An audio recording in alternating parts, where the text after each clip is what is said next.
Étudier la Bible, un podcast hebdomadaire pour approfondir la Bible, parole de Dieu.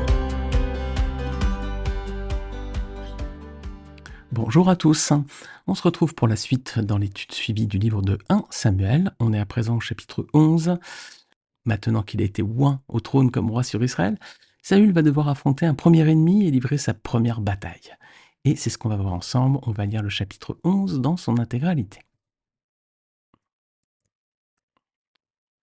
Nakash l'ammonite vint assiéger Jabès en Galade. Tous les habitants de Jabès dirent à Nakash, « Conclus une alliance avec nous et nous te servirons. » Mais Nakash l'ammonite leur répondit, « Je traiterai avec vous à condition de vous crever à tous l'œil droit et de jeter ainsi la honte sur tout Israël. » Les anciens de Jabès lui dirent, « Accorde-nous une trêve de 7 jours afin que nous envoyions des messagers dans tout le territoire d'Israël. Si personne ne vient nous secourir, nous nous livrerons à toi. » Les messagers arrivèrent à Gibéa, la ville de Saül, et firent au peuple le récit de ces événements. Tout le peuple se mit alors à pleurer tout haut.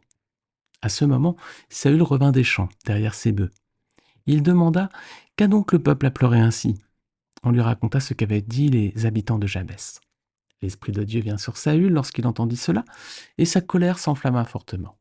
Il prit une paire de bœufs, les coupa en morceaux et les envoya par l'intermédiaire des messagers dans tout le territoire d'Israël, en disant, « Si quelqu'un ne marche pas à la suite de Saül et de Samuel, ces bœufs seront traités de la même manière. » La terreur de l'Éternel s'empara du peuple, et il se mit en marche comme un seul homme. Saül le passa en revue à Bézek. Les Israélites étaient 300 000 et les hommes de Juda 30 000. Ils annoncèrent aux messagers qui étaient venus, « Voici ce que vous direz aux habitants de Jabès en Galade. Demain, vous aurez du secours quand le soleil sera à son zénith. » Les messagers portèrent cette nouvelle aux habitants de Jabès qui furent remplis de joie. Ils dirent aux Ammonites, « Demain, nous nous livrerons à vous et vous nous traiterez comme vous voudrez. » Le lendemain, Saül divisa le peuple en 3 groupes. Ils pénétrèrent dans le camp des Ammonites tôt le matin et ils leur portèrent des coups jusqu'à la chaleur du jour. Ceux qui purent leur échapper furent dispersés au point qu'il n'en resta pas 2 ensemble. Le peuple dit à Samuel, « Quels sont les hommes qui refusaient de voir Saül régner sur eux? Livrez-les-nous et nous les ferons mourir. » Mais Saül dit, « Personne ne sera mis à mort aujourd'hui, car aujourd'hui l'Éternel a accompli une délivrance en Israël. » Samuel dit au peuple, « Venez, allons à Gilgal pour y confirmer la royauté. » Tout le peuple se rendit à Gilgal et ils y sacrèrent Saül roi devant l'Éternel. Ils y offrirent des sacrifices de communion devant l'Éternel, et Saül et tous les hommes d'Israël s'y livrèrent à de grandes réjouissances. Alors, verset 1er, on voit que Nakash l'ammonite vint assiéger Jabès en Galade. Alors Nakash, déjà, il a un nom prémonitoire, hein. Il a un nom d'ennemi, ça veut dire serpent. Voilà, un vrai nom d'ennemi du peuple de Dieu. Alors, il est également ammonite. Alors, les ammonites, les moabites, hein, c'était des ennemis du peuple de Dieu, là encore. Ils formaient les 2 peuples issus de l'union incestueuse entre les filles de Lot et leur père à leur sortie de Sodome. Rappelez-vous, il s'était réfugié ensuite dans une grotte, ses 2 filles lui avaient fait boire du vin et avaient couché avec lui pour avoir une descendance, et étaient nés donc les peuples de Ammon et de Moab. Alors, quelle est l'attitude des Israélites ici ? Ils essaient de négocier un accord de paix, ils s'engagent à se soumettre à ce roi. C'est pas la bonne chose à faire, les amis. Face à l'ennemi, on ne doit jamais faire de concessions. On ne doit pas non plus capituler, ni se soumettre à lui. À l'inverse, on doit lutter jusqu'à la mort contre le diable et le péché. Comme le Seigneur Jésus l'a fait, en allant jusqu'à mourir sur la croix pour vaincre la mort et nous obtenir le pardon de nos péchés. Regardez avec moi Hébreux 12, versets 1 à 4. Nous donc aussi, puisque nous sommes entourés d'une si grande nuée de témoins, rejetons tout fardeau et le péché qui nous enveloppe si facilement, et courons avec persévérance l'épreuve qui nous est proposée. Faisons-le en gardant les regards sur Jésus, qui fait naître la foi et l'amène à la perfection. En échange de la joie qui lui était réservée, il a souffert la croix en méprisant la honte qui s'y attachait, et il s'est assis à la droite du trône de Dieu. Pensez en effet à celui qui a supporté une telle opposition contre lui de la part des pécheurs, afin de ne pas vous laisser abattre par le découragement. Vous n'avez pas encore résisté jusqu'au sang dans votre combat contre le péché. Alors voilà, face à notre ennemi qui est le diable, face au péché, on ne doit pas capituler, on ne doit pas se soumettre. Au contraire, on doit résister jusqu'au bout, les amis. Alors, verset 2, que leur répond Nakash ? Qu'il est prêt à traiter avec eux à condition de leur crever l'œil droit. Alors, ça peut paraître étrange, cruel. En fait, c'est vraiment stratégique. Lors des combats, les soldats, ils avaient un bouclier. Et ils se protégeaient l'œil gauche avec le bouclier, et donc l'œil droit leur permettait de voir et de combattre, hein, et de s'opposer à leurs ennemis. Alors s'il leur crevait un œil, bah, ils ne pouvaient plus vraiment se défendre au combat, ils ne pouvaient plus utiliser à la fois le bouclier et l'épée. Ils devenaient donc une proie pour leurs ennemis. Alors c'est aussi une image pour nous chrétiens, hein. Ayons toujours les deux yeux bien ouverts afin de pouvoir exercer notre discernement face à la tentation, au péché et au mal, les amis. Ne nous laissons pas fermer les yeux par notre ennemi. Alors, verset 3, les anciens négocient une trêve de 7 jours afin d'envoyer des messagers dans tout le territoire pour chercher du secours. Alors, c'est quand même étonnant que Nakash il aurait accordé cette trêve, hein. Visiblement, il semblait sûr de sa victoire et il a dû se dire bon, ils peuvent y aller, de toute façon, on va gagner. Donc, sa défaite, hein, ça va vraiment être le fruit de son arrogance. Alors, verset suivant, ces messagers, ils arrivent de Jabès en Galade et ils vont jusqu'à Gibéa, la ville où habitait Saoul. Alors ces deux villes sont importantes, elles renvoient même à un épisode qui s'est déroulé plus tôt, à l'époque des juges. Je ne sais pas si vous voyez à quel épisode je fais allusion. C'est dans Juges 19 à 21.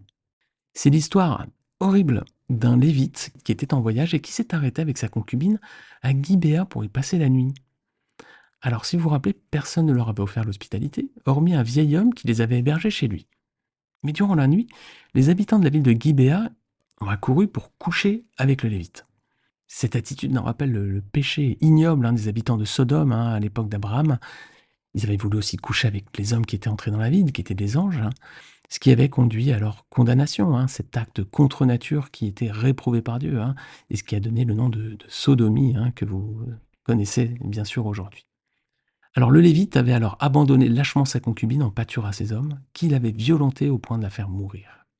Ensuite, il était rentré chez lui, il avait pris un couteau, il l'avait découpé en 12 morceaux qu'il avait envoyés dans tout le territoire d'Israël. C'était l'horreur absolue, hein.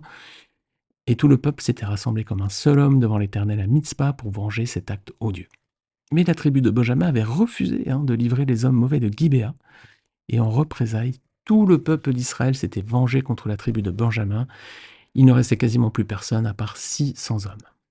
Alors ensuite, Israël avait quand même été pris de regret, il ne voulait pas qu'une tribu disparaisse, hein, du nom d'Israël. Alors il avait voulu leur donner des femmes. C'est là qu'il s'est rendu compte qu'une partie du peuple n'était pas montée au combat avec eux. Et c'était les habitants de la ville de Jabès en Galade, ceux qui sont attaqués au début de 1 Samuel chapitre 11.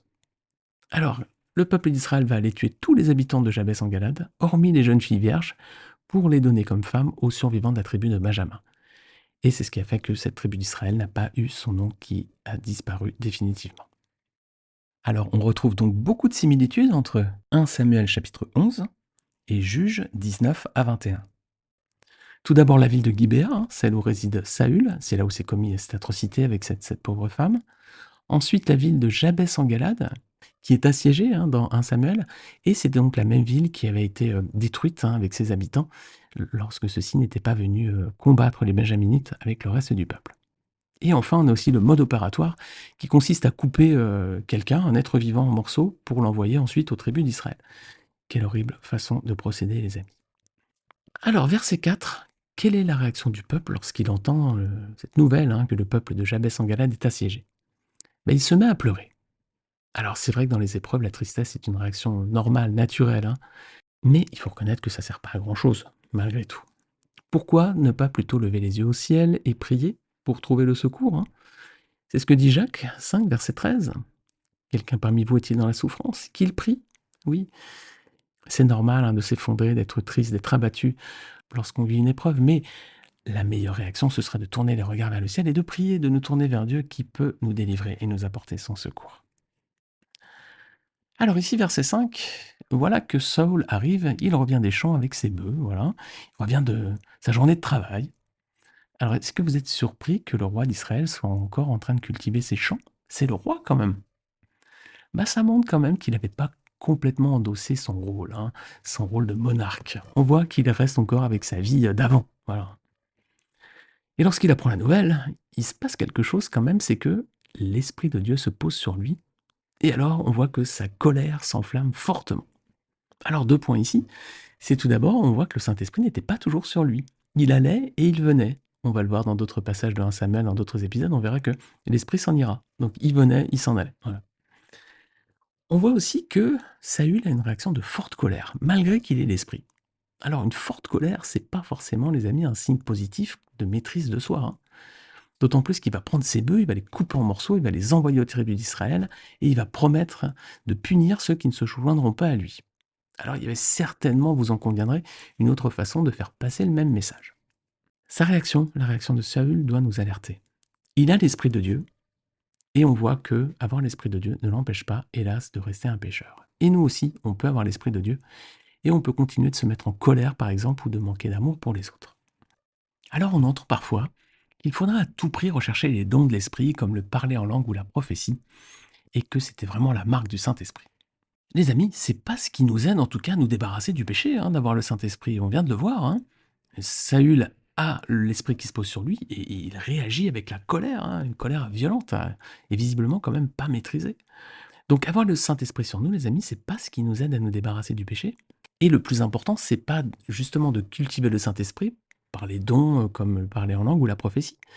D'ailleurs, lorsqu'on va arriver devant le Seigneur, ce qu'il va nous demander, c'est pas si on a parlé en langue ou si on a si on a été prophète. Non, ce qu'il va nous demander, c'est est-ce qu'on a combattu le péché qui était en nous, hein? Donc, c'est plus important de laisser l'Esprit de Dieu agir en nous pour nous aider à porter du fruit, hein, plutôt que d'essayer de rechercher des dons un peu extraordinaires. Si on laisse le Saint-Esprit agir en nous pour nous aider à porter du fruit, c'est là qu'on fait vraiment la volonté de Dieu et c'est là qu'on sera vraiment des hommes et des femmes à l'image de Christ. Regardez avec moi Galates 5, 22 et 25. Et soyez bien attentifs à un point. Je vais y revenir juste après l'avoir lu.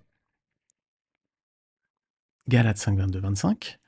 Le fruit de l'esprit, c'est l'amour, la joie, la paix, la patience, la bonté, la bienveillance, la foi, la douceur, la maîtrise de soi. Si nous vivons par l'esprit, laissons-nous aussi conduire par l'esprit. Donc voilà les amis ce qu'on doit cultiver, voilà ce qu'on doit rechercher. Le fruit de l'esprit, c'est ça, c'est l'amour, la joie, la paix, la patience, la bonté, la bienveillance, la foi, la douceur, la maîtrise de soi. Vous avez remarqué ici que le parler en langue et la prophétie ne sont pas mentionnés comme des fruits de l'esprit, hein.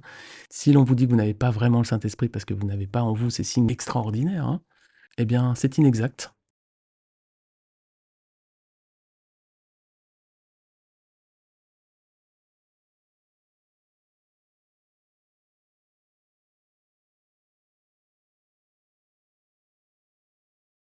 Tout le peuple se met en marche comme un seul homme. Les Israélites ont voté 300 000 et les hommes de Juda 30 000. Alors c'est quand même étonnant qu'il y ait une distinction ici entre le peuple d'Israël d'un côté et la tribu de Juda de l'autre, parce qu'en plus Saül était de la tribu de Benjamin. Alors, ici il y a une distinction entre Israël et Juda. Alors ça tend quand même à démontrer que ce récit a dû être rédigé après le schisme intervenu après la mort de Salomon. Ça va être plusieurs siècles plus tard. C'est ce schisme qui a divisé le peuple d'Israël en deux royaumes. Mais ici, ce n'était pas encore le cas à l'époque, donc on voit ici une petite parenthèse étonnante qui nous montre que cette partie du récit a dû être écrite un peu plus tard. Alors, versets 9 et 10, les messagers repartent informer les habitants de Jabès qu'ils vont recevoir du secours. Alors, ces habitants, ils vont alors faire une ruse aux Ammonites en leur disant « Demain, nous nous livrerons à vous et vous nous traiterez comme vous voudrez. » Alors, c'est une ruse, hein, et les Ammonites vont tomber dedans. La défaite des Ammonites va être cinglante, hein. Saül et le peuple vont leur tomber dessus, ils vont être défaits, il ne va plus rester deux Ammonites ensemble. Et ben voilà, Nakash et son peuple sont battus, sont défaits, ils ont payé cher, hein, le prix de leur arrogance. Ils savaient bien qu'Israël était le peuple de Dieu. Ils n'ont pas craint l'Éternel, ils se sont attaqués à son peuple. Leur défaite, leur ruine a été totale. Et on peut même être sûr que leur nom aurait disparu de l'histoire si la Bible ne les avait pas mentionnés dans cet épisode. Alors, verset 12, le peuple se tourne vers Samuel pour lui demander à présent de leur livrer les hommes qui refusaient de voir Saül régner sur eux pour les faire mourir. Alors, il s'agit ici des hommes qui étaient mentionnés à la fin du chapitre 10 et que le texte mentionnait comme des vauriens. Alors, on peut se demander quand même pourquoi ces hommes-là se tournent vers Samuel et non pas vers Saül, hein, pour leur demander que ces vauriens leur soient livrés. Ça démontre quand même que Saül n'était pas encore pleinement roi sur Israël à ce moment-là, hein. On a vu qu'il revenait des champs au début, et on voit encore que le peuple spontanément va vers Samuel, donc on voit encore que Saül, c'est pas encore vraiment pleinement le roi au sens entier du terme. Alors malgré tout, l'attitude de Saül est plutôt positive à ce moment-là, hein. Il refuse que quelqu'un soit mis à mort aujourd'hui, dit-il, car l'Éternel a accompli une délivrance en Israël. Donc il est magnanime, il cherche pas à se venger de ses adversaires. Alors les amis, là encore, c'est une attitude que nous devons cultiver également, hein. On ne doit pas rechercher la vengeance. Il vaut mieux laisser le Seigneur s'en occuper, les amis. Romains 12, versets 19 à 21. Ne vous vengez point vous-même, bien-aimés, Mais laissez agir la colère, car il est écrit « À moi la vengeance, à moi la rétribution, dit le Seigneur. » Mais si ton ennemi a faim, donne-lui à manger. S'il a soif, donne-lui à boire. Car en agissant ainsi, ce sont des charbons ardents que tu amasseras sur sa tête. Ne te laisse pas vaincre par le mal, mais surmonte le mal par le bien. Alors voilà les amis, il vaut mieux ne pas cultiver la vengeance, laissons le Seigneur s'en occuper, c'est lui qui se chargera de nos ennemis. Il y a même un autre verset qui dit « L'Éternel combattra pour vous, et vous gardez le silence ». Exode 14, 14. Alors on arrive à la fin du passage, versets 14 et 15. Saül a remporté une grande victoire, il a montré un bon caractère pour l'instant. Il n'a pas cherché à se venger de ses ennemis au sein du peuple. Voilà une bonne attitude. Vous êtes un manager dans une équipe, si vous êtes un leader dans votre assemblée peut-être. Voilà.